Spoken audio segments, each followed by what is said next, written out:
Fáilteas deach chuig an giste nniu ar lán na Bangkok. Áit bhfuil an cócar ahananta éimeán ó cahan an seo agus bailteag tá spáinsún chun is pancóga blasta a dhéanamh. Éimeán tá fáilte rótas teániu. Inis tá an carí sa cosú amórach agus si é an ládéirnach ina maigleir daoine aige cébí rud is míló.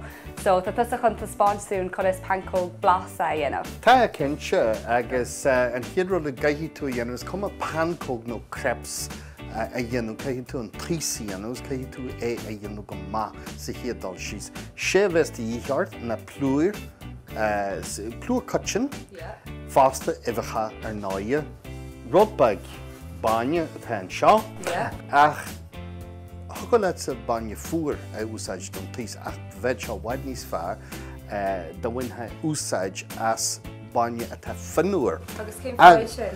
Well, ní bheith crapain.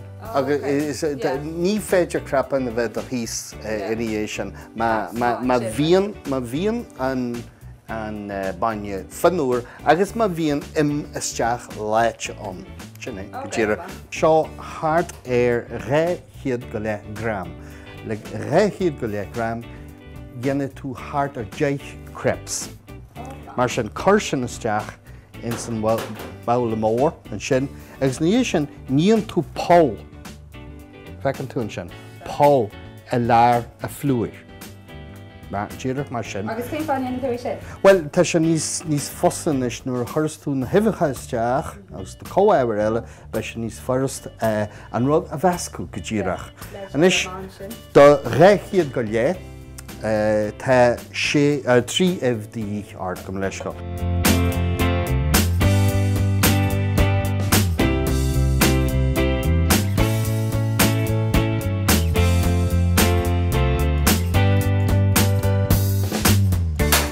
Sgur maithad? Iní na hibhacha, meas campáine agus fág sa chusnar é ar feadh óirich le. Right, well, éimeán fág mé an tíimrás a thugadsa ach beidir amach tún an míúún céad go ddíach atá an casa. Well, tá sé inta siimplí mar dearm áraiste. Níl ach dhéim agus tá an tim seo bog go leor agus níos sin chuann tú cracin an na áraiste isteachán. Díireach mar seo. Gus cáhhair tú an éidir seo? Well, tá an cuite seo bunaí ar idir clúteach. Idir an na crepes Suzette. Sa héadal síos caithí an frachtan na bé a bheith bre che. Agus níos sin bíon rodbag ála agus an seo agus chuann tú pepper cisne isteach an sin agus chuann tú thart ar an rectán. So ní mór an castáil in ar Ó, níl. As caithí tú fanachs, go bheice tú an deatacht a teata nuas séir. Agus cin fuinte sin, ní hamhain go mbíonn se breite ach tá sé ré don crepe a chur isteach.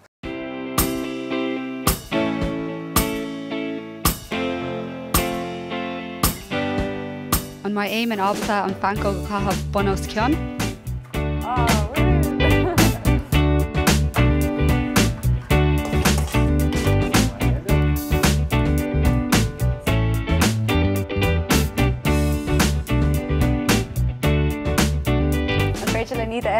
Is féidir go raibh. Ítach? Well, tá súlagan gur thóg sibh na sunraí ar fád sin síos agus go mbeidh mhuir pancóga chomh glas a chéine leis na pancógaí seo. Ar Ailinn.